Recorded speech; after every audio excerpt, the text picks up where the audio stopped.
अस्सलाम वालेकुम व्यूअर्स। आज हम ब्रांचेस ऑफ केमिस्ट्री में जियो केमिस्ट्री के बारे में पढ़ेंगे। जियो केमिस्ट्री का मतलब क्या होता है? Geo mean earth, chemistry mean chemical reactions. It means that ज़मीन में होने वाले केमिकल रिएक्शन। तो इसके बारे में अब हम ब्रीफ नोट के पढ़ेंगे। क्या होता है ये? ब्रांच ऑफ केमिस्ट्री है। सबसे पहली चीज़, ये भी ब्रांच ऑफ केमिस्ट्री है।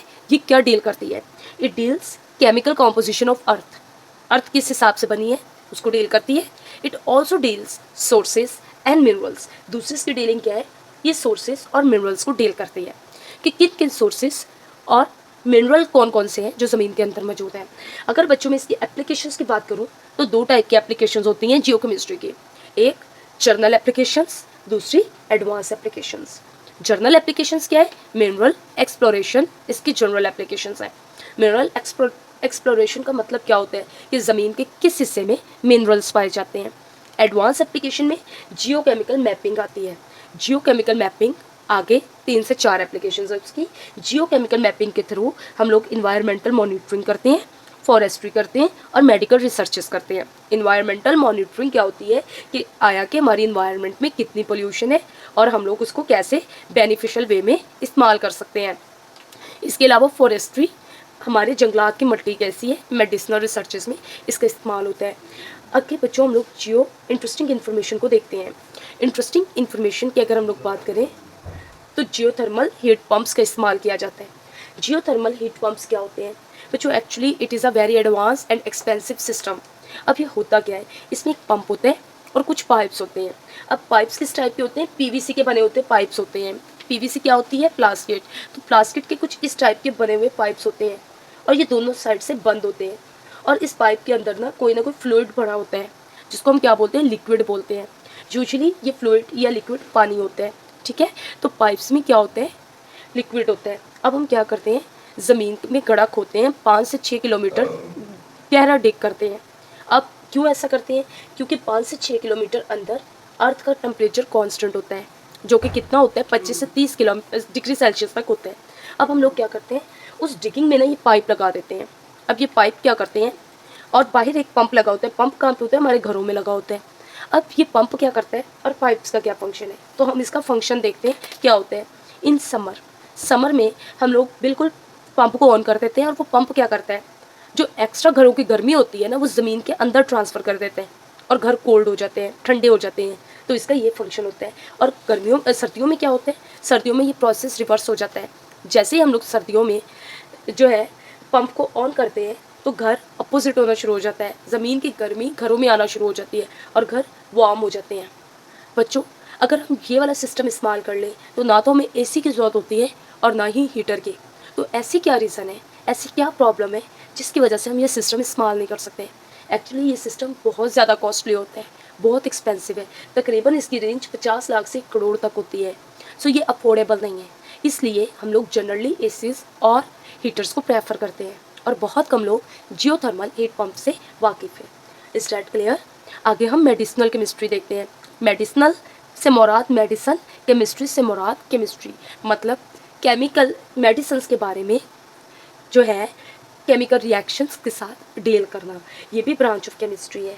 ये क्या करती है? इसमें क्या होता है? केमिस्ट जो हमारे कीमियादान होते हैं वो ट्राई करते हैं। ट्राई क्या करते हैं? डिज़ाइन करने की और सिंथेसाइज करने की। क्या? मेडिसिन्स और ड्रग्स। ड्रग्स वो चीज़ें होती हैं बच्चों जो इंसान के बेनिफिट्स के लिए इस्तेमाल की जाती हैं।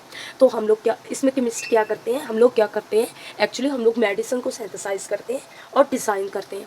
अब ये मेडिसिन क्या करती हैं? मैनकाइंड के लिए फ़ायदेमंद होती हैं।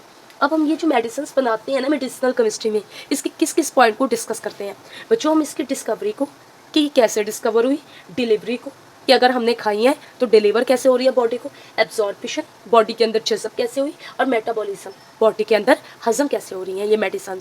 तो ये मेडिसिन की इन 4 चीज़ों को डील करती है ये ब्रांच।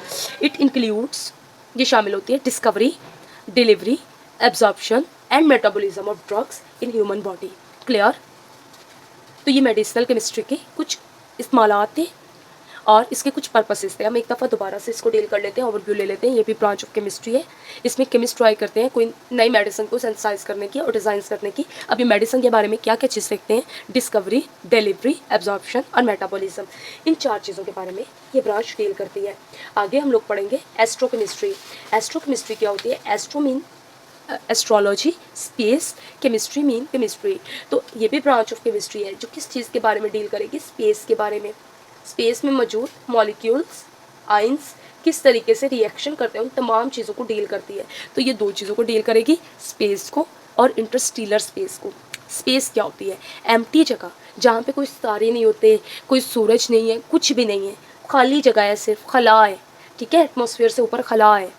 अर्थ और एटमॉस्फेयर के दरमियानी इलाका जो है, या एटमॉस्फेयर से ऊपर वाला इलाका जितना भी होता है, वो सब क्या कहलाता है? खला कहलाता है। उसमें ना तो कोई तारा है, ना सियारा है, सिर्फ खाली जगह है। ठीक है, एटमॉस्फेयर से ऊपर कुछ एरिया ऐसा है जहाँ पे ना तो कोई तारा है, ना सियारा है, हर जगह बिल्कुल खाली पड़ी है। उस जगह को हम खला बोलते हैं, स्पेस बोलते हैं। अब इंटरस्टेलर स्पेस क्या होता है? इंटरस्टेलर स्पेस से मुराद 2 स्टार्स के दरमियान या 2 से ज़्यादा स्टार्स के दरमियान, 2 और मोर स्टार्स के दरमियान जो खाली जगह होती हैं, जो इन सितारों के दरमियान स्पेस होती हैं, उनको हम इंटरस्टेलर स्पेस बोलते हैं। तो ये खला और इवन डेड सितारों के दरमियान में मौजूद खला, दोनों को ही डिस्कस करती है। अब ये क्या क्या डिस्कस करती है? वहाँ पे मौजूद खला में और सितारों के दरमियान में मौजूद खाली जगहों पे किस किस चीज़ को जो है वो डिस्कस करेगी, स्टडी करेगी। एटम्स, मॉलिक्यूल्स और ions in universe and interaction of this species with radiations, और उनका रेडिएशंस के साथ कैसे रिएक्शंस हुआ, कैसे एटम, मॉलिक्यूल्स और आयंस जो है हमारे स्पेस में और इंटरस्टेलर स्पेस में पाए जाते हैं। तो ये कुछ चीज़ें थी जो हम लोगों ने डिस्कस की। अब हम इनको बुक के व्यू से भी देख लेते हैं कि बुक इसके बारे में हमें क्या कहती है। 9th की बुक्स ओपन करें। जियोकेमिस्ट्री, सबसे पहले हम देख लेते हैं geochemistry. The study of chemical composition of earth and its sources and mineral is called geochemistry. देखिए, study of chemical composition of earth and its sources and mineral is called geochemistry. ये इसकी definition. अब ये इसकी application. Apart from its uses in mineral exploration, मतलब ये इसका पहला यूज़ था कि ये मिनरल एक्सप्लोरेशन कर रही थी। आजकल इसके क्या क्या एडवांस यूजेस है? जियोकेमिकल मैपिंग इसका एडवांस यूज़ है। Geochemical mapping today has many applications in environmental monitoring, forestry and medical researches। तो आजकल इनके ये इस्तेमालात हैं कहाँ पे? जियोकेमिकल मैपिंग में, जो क्या है बिल्कुल एडवांस एप्लीकेशन है। बच्चों आगे इंटरेस्टिंग इन्फॉर्मेशन देखें। जियोथर्मल हीट पंप्स, जिसके बारे में मैंने आपको डिटेल से बताया है। यूजेस अ पंप, वो एक पंप होता है to transfer underground water into the buildings during the winter to heat them and in the summer to cool them. Clear? Medicinal chemistry. In this branch of chemistry, the chemist tries to design and synthesize medicine or drugs which are beneficial for mankind, जो इंसान के लिए फ़ायदेमंद होते हैं. It includes the discovery, delivery, absorption and metabolism of drugs in a human body. ये human body के लिए ये चीज़ें करते हैं. Astrochemistry क्या होता है बच्चों? It is the study of molecules and ions recurring in space and interstellar space. In this discipline, we study the abundance and reaction of atom, molecules and ions in the universe and interaction of these species with radiations। तो ये मैंने book की reading भी बता दी और आपको understanding भी करवा दी। उम्मीद है आपको इसकी अच्छे से समझ आई होगी। मज़ीद मेरी इस टाइप की वीडियोस के लिए आप मेरे चैनल को सब्सक्राइब करें और लाइक करें और मेरे साथ बने रहिए 9th के सिलेबस के लिए। Thank you so much.